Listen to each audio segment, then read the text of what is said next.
Shalom, Ahab, wa Baraka.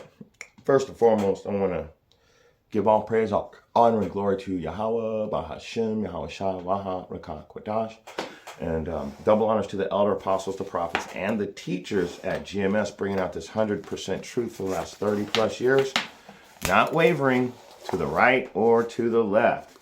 Also, not causing confusion and strife throughout the camps with lies and false doctrine. And that's just beautiful. But we're not going to get into that today. What we are going to get into is why do Christians teach the laws are done away with? Why do Christians teach? And that's an algorithm. It's beautiful because you got to remember who created Christianity. It's a Jewish fable. That's why the whole Christian doctrine is just getting destroyed one verse at a time. It's a Jewish fable. It's a Jewish lie. They will definitely be exposing more and more of the holes in Christianity. It's like Swiss cheese, honestly. But let me show you why. Why did they teach the laws are done away with? This is really important. I was telling one of the elders when I was watching his class, I said, I think I know why they have, that they say the laws are done away with. So let me show you. Let's start off at Job. This is beautiful too. You're going to love this. So why are the laws done away with? Let's go to the Book of Job, chapter 10, KJV, authorized 1611. Got it. Bam. And Job 10 and 14. Yeah,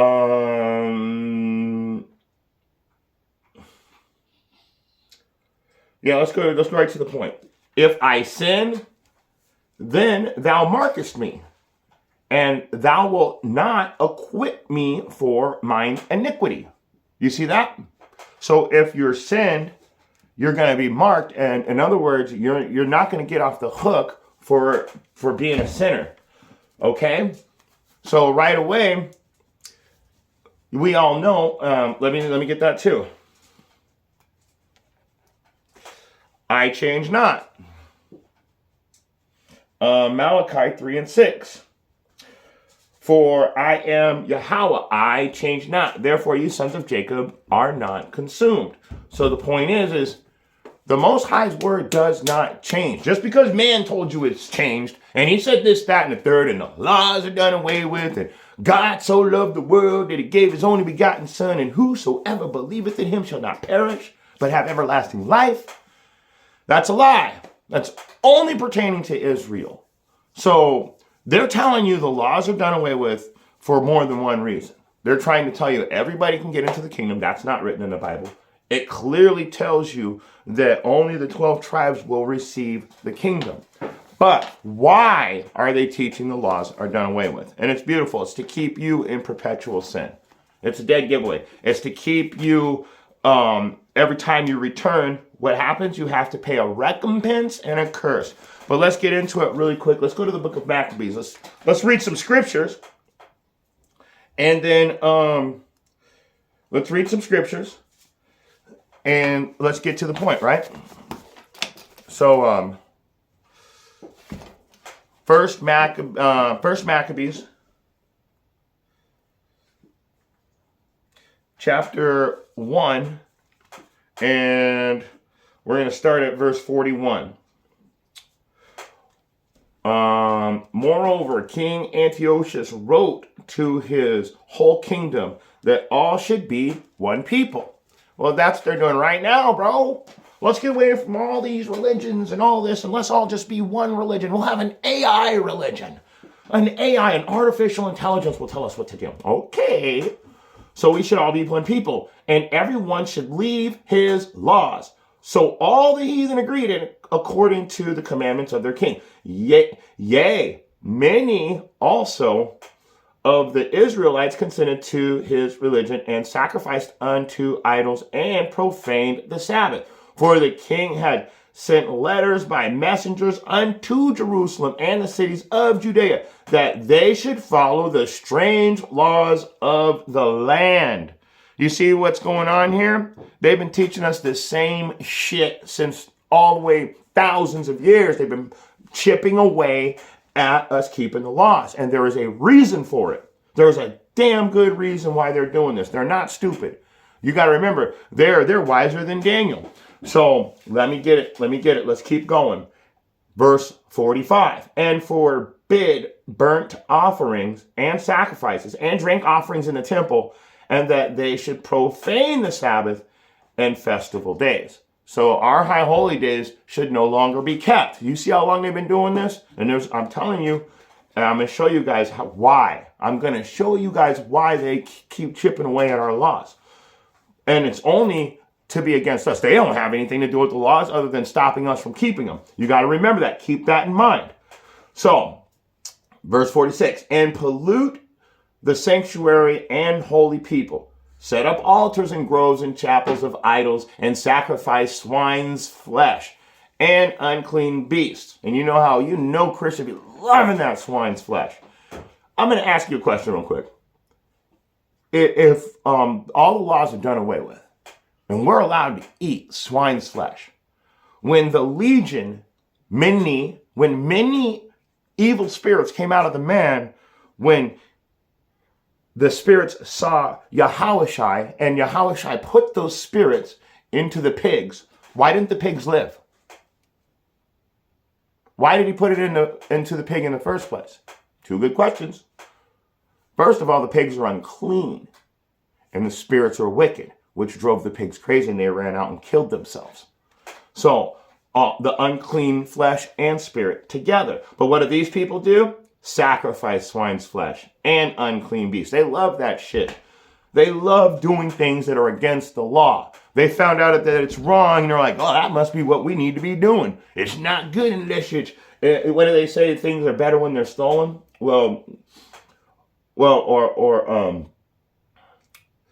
It's more exciting when it's a crime, I guess. Well, you guys are going to pay. That's the thing. And these other nations who are set up by Amalek runs everything right now. And Amalek knows our laws. For most of you, Amalek knows the laws better than you guys do. And that's why they got you breaking them. And that's why they've been chipping away at them since day one. So, that they should leave their... Okay, so let's go back to verse 47. Set up altars and groves and chapels of idols and sacrifice swine's flesh and unclean beasts. 48. That they should also leave their children uncircumcised and make their souls abominable with all manner of uncleanness and profanation, to the end they might forget the law and change all the ordinances. And whosoever would not do according to the commandments of the king, he said he should die. You know what? Nero said that. I mean, Trump. Trump said that also. He said that anybody going against the Amalekites and their laws and their God should have a swift judgment, and they should be put to death. They're saying the same thing now. Well, what does this have to do with anything? Well, I'm showing you. Let's get one more. Let's go to 2 Maccabees 6 and 6. Let's go to 2 Maccabees 6 and 6. And this is a go-to also. So when you read 2 Maccabees 6 and 6, let's start at 5. The altar was filled with profane things, which the law forbiddeth. Now listen to 6. Neither was it lawful for a man to keep Sabbath days or ancient feast days, or to profess himself at all to be a Jew. Neat story. So they made it unlawful for us to keep the high holy days thousands of years ago. Thousands of years ago. So what do we do now? We celebrate Christmas, Easter, birthdays. Wait a second. Let's read verse 7 on that. 6 in Maccabees, chapter 6, verse 7. Why don't we celebrate birthdays? Let's find out. Verse 7, and in the day of the king's birthday, every month they were brought by bitter constraints to eat the sacrifices. What were they sacrificing? Does anybody remember? Swine's flesh. Remember? In 1 Maccabees, chapter 1, 41 through 50, they said that they were sacrificing swine, flesh, and unclean beasts. So what were they brought by bitter constraints to eat? Swine's flesh. And the feast of Bacchus was kept. The laws were compelled, the Jews were compelled to go in procession to Bacchus carrying ivy. So every month we were forced to eat unclean foods according to our laws by bitter constraint. That means they literally were, they didn't make it easy for us, okay?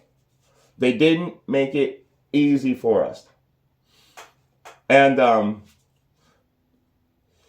let me just get into it, how wicked these people were against us for keeping our laws. Let's just jump right down to verse 10. For there were two women brought who had circumcised their children, whom when they had openly led round about the city, the babies hanging at their breasts, they were breastfeeding, they cast them down headlong from the wall. So they took the women's babies and threw them off the wall for being circumcised as children, head first. Boom. So, okay. One more of the Maccabees. No, a couple more in the Maccabees, and I'm going to get to the point. I just really like the Maccabees. So let's go back to Maccabees First Maccabees chapter 1, and we're going to jump up to verse 11. In those days went there out of Israel wicked men who persuaded many, saying, let us go and make a covenant with these heathen, with the heathen that are round about us. For since we departed from them, we have had much sorrow. So now they want to make a deal with these guys who literally is waiting for them to try and make that deal so they can completely destroy them, completely take them out. And that's what they've been doing ever since they gained control over us. And for what reason? We're not following the instructions of Yahweh. They've chipped the law away so much at it that it's illegal to keep most of the laws. And then the ones that we can keep, they're hidden from us and masked over with like our festival days, our high holy days. What are they masked over with? Pagan, satanic, Baal worship, female goddess worship. So let's go back to, like I said, First Maccabees. No, let's go back. I'm sorry. We already read First Maccabees 1:11, and it said that they want to make a deal with the heathen. Well, that's the end. That's our demise right there. But let's go to Second Maccabees. Let's go back to 2 Maccabees chapter 4, and go down to verse 14.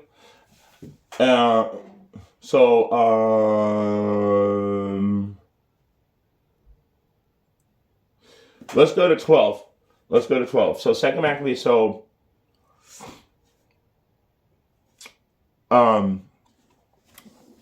they're making a deal with the heathen. And so what does he do? It says, but, let me start at verse 8. Presuming unto the king by intercession 360 talents of silver and of other revenue 8 talents besides. So this is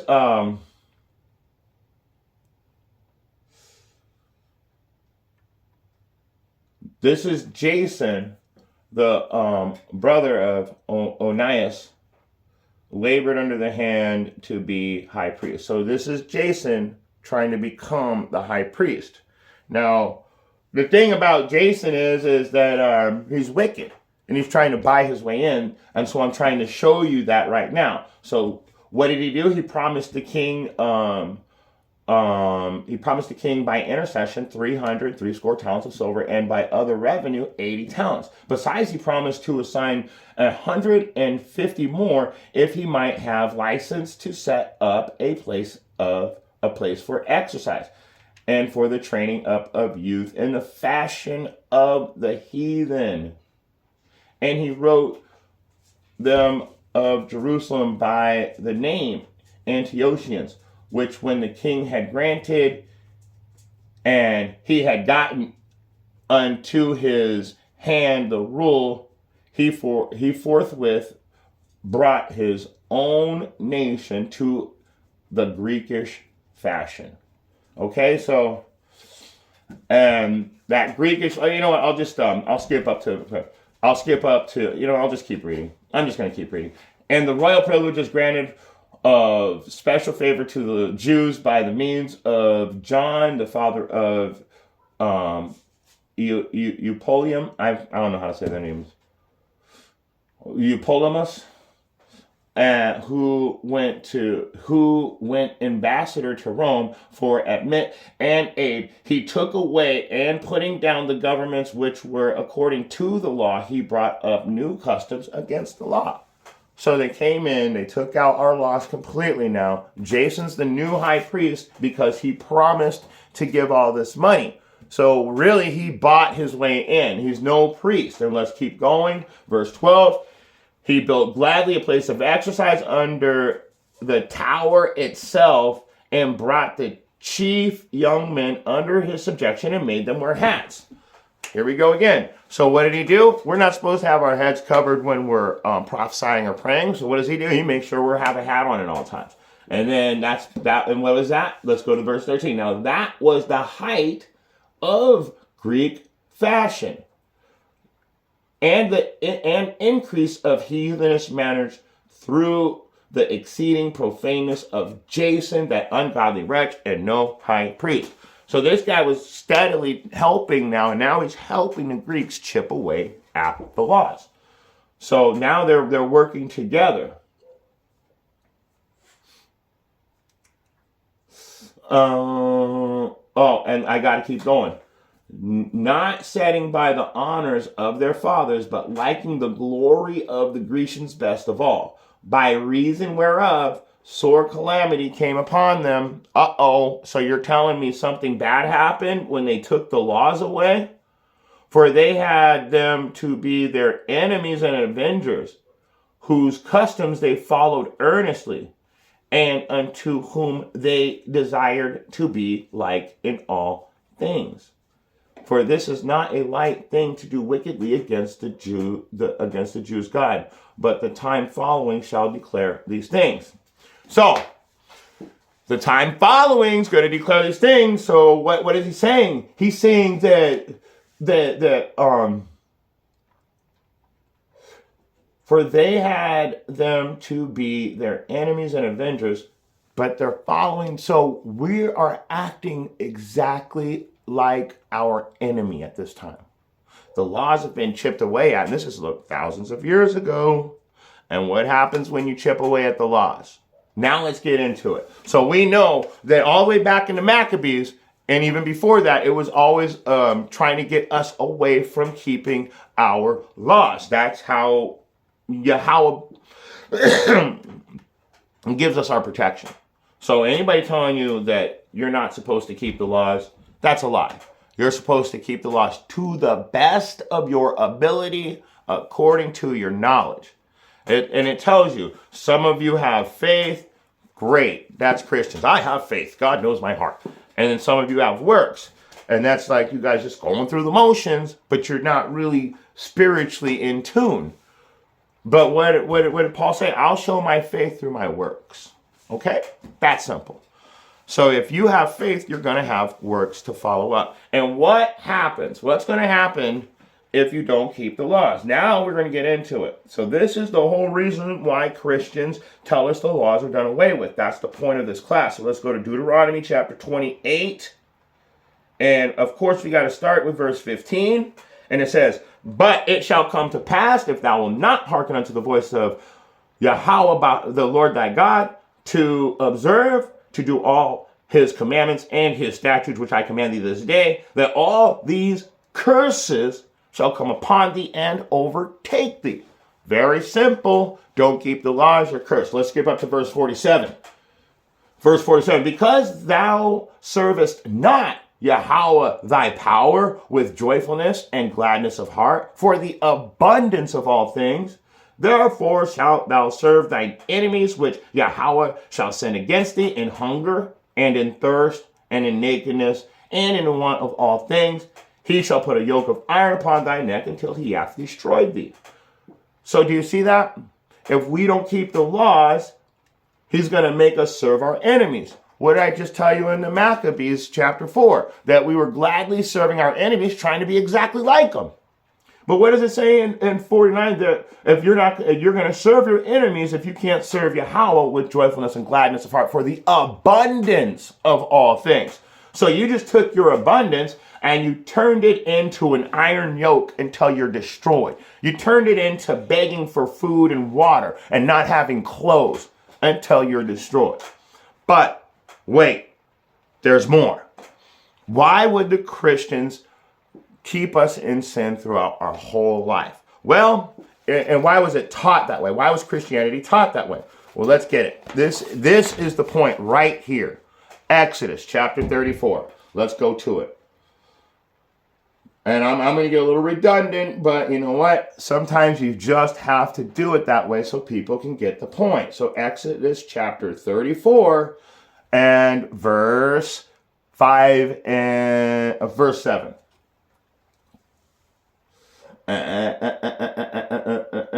Yes, verse 7. Keeping the mercies for thousands, forgiving iniquity and transgressions and sin, and that will by no means clear the guilty, visiting the iniquity of the fathers upon the children and upon the children's children unto the third and fourth generation.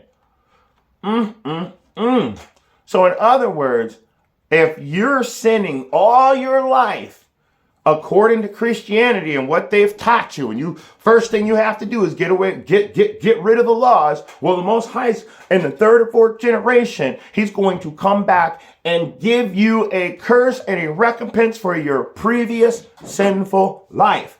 I told you, these Amalekites know this book better than you do. They're wiser than Daniel. They know what they're doing. Do you know what you're doing? Because it tells you you're going to be sent back for all the sins that you've committed. And they've been chipping away at our laws for thousands of years now. That's why when we're in this grace period, no, we can't even keep the laws anymore. Why?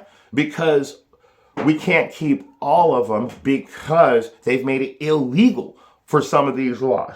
And now they're trying to make it illegal for you to say anything about the Rainbow Mafia and their physical appearance and their mental state. We're not allowed to bring that up anymore because if we do, I could probably lose my channel. Let's go to another one. So we know that if we're sinners, we're going to be sent back to pay for those sins.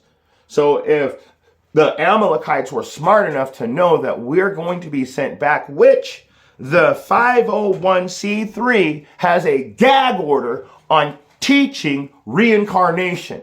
So what will Nate say? Oh, it's regeneration. He won't say reincarnation. He will not say reincarnation. The Christians will tell you, YOLO. You only live once. But these are lies. Hold on.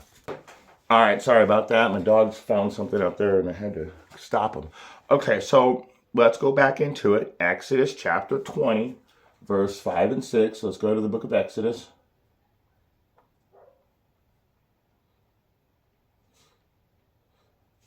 Chapter 20. We're going to go right to the point. And it says, thou shalt not bow down thyself to them nor serve them. Didn't it just tell you right now that that's what they were doing? They were the height of the group. They wanted to be exactly like the oppressor. So wait, let's read again. Thou shalt not bow down thyself nor serve them, for the Lord Yahweh am for I, the Lord Yahweh, am a jealous power, visiting the iniquity of the fathers upon the children unto the third and fourth generation of them that hate me. You see that? So these Amalekites, they know that you're going to be reincarnated. They know that if they can keep you in sin, you're coming back for a curse and a recompense, because what they're doing is, without you even knowing it, putting you in a position of antichrist or hatred towards Yahweh. Antichrist, what's against Yahushai's teachings. Now, if you ever learned what Yahushai taught, he was teaching the exact same thing as the Levitical law. But nobody ever could pick up on that. Okay, verse 6. Also, showing mercy to thousands of them that love me and keep my commandments. So the people that are going to not fall into this temptation, if thou comest to serve the Lord, prepare thy soul for temptation. And that temptation goes into trials, tribulations, and people lying to you, telling you that the laws are done away with. But you're going to get sent back in the third or fourth generation. You're going to find out that was not true, and now you have to pay a recompense and a curse because you were in this sinful nature and you were being taught that from day one. So they've got a good thing going, being able to keep you in sin, and that way you can always be sent back for a curse. In fact, let me prove that the reincarnation, when you come back, you're definitely going to pay for that. So let's go to the book of St. John, and let's go to chapter 9, and let's go to verse 2. And his disciples asked him, saying, Master, who did sin, this man or his parents, that he was born blind?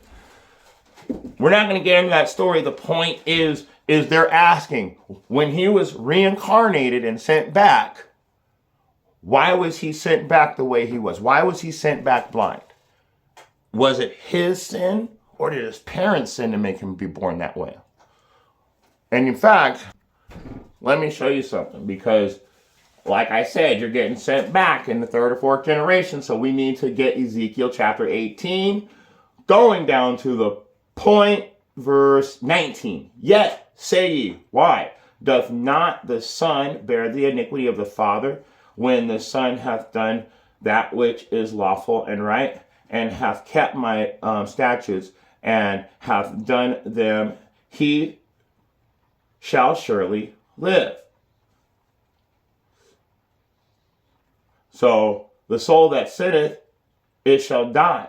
The Son shall not bear the iniquity of the Father, neither shall the Father bear the iniquity of the Son. The righteousness of the righteous shall be upon him, and the wickedness of the wicked shall be upon him. So right there, it's telling you, you're not coming back to pay a curse and a recompense for your ancestors. You're coming back and paying a curse and a recompense for yourself. So these Amalekites, these JOOWS,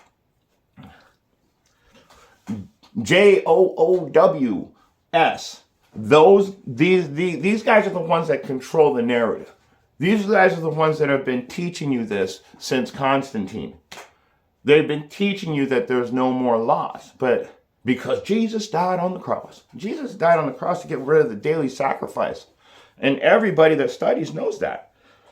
And of course, any of the Israelites that believeth on him, which means when you believe something, let's go back to GPS. If you believe in GPS, you follow the instructions of GPS. So if you believe in Yahushai, you follow the instructions of Yahushai. Shall not perish but have everlasting life. So anyway, back to it. So we know that you're not going to the Son's not going to bear the iniquities of the Father. But you're going to be sent back in the third or fourth generation for the recompense of your forefathers. This is how you guys don't understand the fucking Bible. This is how I know you don't understand the Bible. You should be bringing these scriptures out to show people that they're being sent back. You should be bringing these scriptures out to let everybody know, yes, you are reincarnated. You are sent back. And we will all be sent back in the end. So if the if our enemy knows this, and they know that if we stay in sin, that we're going to be sent back in a curse, that keeps them on top forever. Let's get one more. I'm about to close out. I am about to close out. I'm just trying to figure out which one I want to bring out. I might bring them both out. You know what? Let's go ahead and get Nahum chapter 1 and verse 2. Yahweh is jealous, and the Lord revengeth. The Lord revengeth and is furious. Yahweh will take vengeance on his adversary, and he reserveth wrath for his enemies. All you guys that go against Christ are his enemies. I hate them, Father, with a perfect hatred that hate you. How do you hate Yahweh? By not following his instructions. Let's keep going one more. The Lord is slow to anger and great in power. He's slow to anger. So what do you guys think? That you're not getting in trouble because you've sinned, but you haven't been completely judged on it yet. But you didn't know that in the third or fourth generation, you might not pay for that sin in this life. You might pay for it in the next life. So you better watch out. So let me read it again. The Lord is slow to anger and great in power, and will not at all acquit the wicked. Yahweh hath his way in the whirlwind and in the storm, and the clouds are the dust of his feet. The point is he's not going to let you off the hook if you're a sinner. Now, I've been showing you all through this that you're going to have to repay him for going against him. And then, so what do we call it? You come back and you're cursed again. What do? You come back to the truth. If you can come back to the truth throughout all those curses, you're breaking the generational curses that have been set against you through these false Christian teachings. Let's go. One more. I'm going to close out. So, Numbers chapter 14. And we're going to start at verse 18. And it reads, the Lord is long-suffering and of great mercy, forgiving iniquity and transgression. So how do you do that? By repenting. What does it mean to repent? It means to stop doing what you're doing wrong completely. So let me give you a very easy example. If you smoke cigarettes and you repent from them, that means you put the cigarette down and you never smoke it again. That's repenting. So, let me read it again. Let's start again. Starting at verse 18. Yahweh is long-suffering and of great mercy, forgiving iniquity and transgression, and by no means clearing the guilty. You're not going to get off the hook. Visiting the iniquity of the fathers upon the children unto the third and fourth generation. Pardon, I beseech thee, the iniquity of the people according unto the greatness of thy mercy, and as thou hast forgiven this people from Egypt even until now. Okay, so let me keep going. And Yahweh said, I have pardoned according to thy word. But as truly as I live, all the earth shall be filled with the glory of Yahweh, because all those men which have seen my glory and my mercies, which I did in Egypt and in the wilderness, and have tempted me now these 10 times, and have not hearkened to my voice. Surely they shall not see the land which I swear unto their fathers, neither shall any of them that provoke me see it. That's a perfect way to end this class. So the people that are teaching you that the laws are done away with, surely they shall not see the land which I swore unto their fathers. So that goes into, I'm going to be generally just all of you Christian teachers. They, in the camps, some of them, no camp teaches that all nations can get in, except for, the new UIC precept package. I guess they are teaching that now. But no, you can't. If you're a different nation, you can't get in. And so The people that are teaching this false doctrine and teaching you to stay in sin, and according to Scripture, if I'm right, if you can receive it, these Amalekites know this too, and they know that they can keep having you sent back in a full curse. So I always like to close out the same. So let's do it. Revelation chapter 22. And you know what? We're going to get 12. And behold, I come quickly. My reward is with me to give every man according as his work shall be. So if you're a wicked sinner, guess what? You're just going to keep coming back and being that same, you're going to go right back into your lot. So you have to break those generational curses and stop listening to these stupid Christian teachings. They're lies. They are literally set up to keep you under the curses. How do people not see that? In fact, they've chipped away so much at the law, I have to bring this out too. This is Revelation 22:18. For I testify unto every man that heareth the words of the prophecy of this book, if any man shall add unto these things, Yahweh shall add unto him the plagues which are written in this book. And if any man shall take away from the words of this book, of this prophecy, of the book of this prophecy, Yahweh shall take away his part out of the book of life and out of the holy city and from the things which are written in this book. So if you're teaching laws are done away with, that's not in the Bible. If you're teaching that you can eat unclean foods, if you're teaching that everybody can be saved, you're teaching curses upon the people, and they're going to come back with that same curse that they left with. So these guys are a lot smarter than you think. And if you can receive it, the reason why Christianity teaches the laws are done away with, because your oppressor created the Christianity that we have today. And in that Christianity, it keeps you under the curses. If you are steadily under the curses, when you are reincarnated, you're going to come right back into being cursed. So they're perpetually able to keep you under the curses forever. But now is the Great Awakening. This is your opportunity to come out of that. So with that being said, if you got eyes to see, if you got ears to hear, I can only pray sincerely that you were able to get something out of this message. Shalom.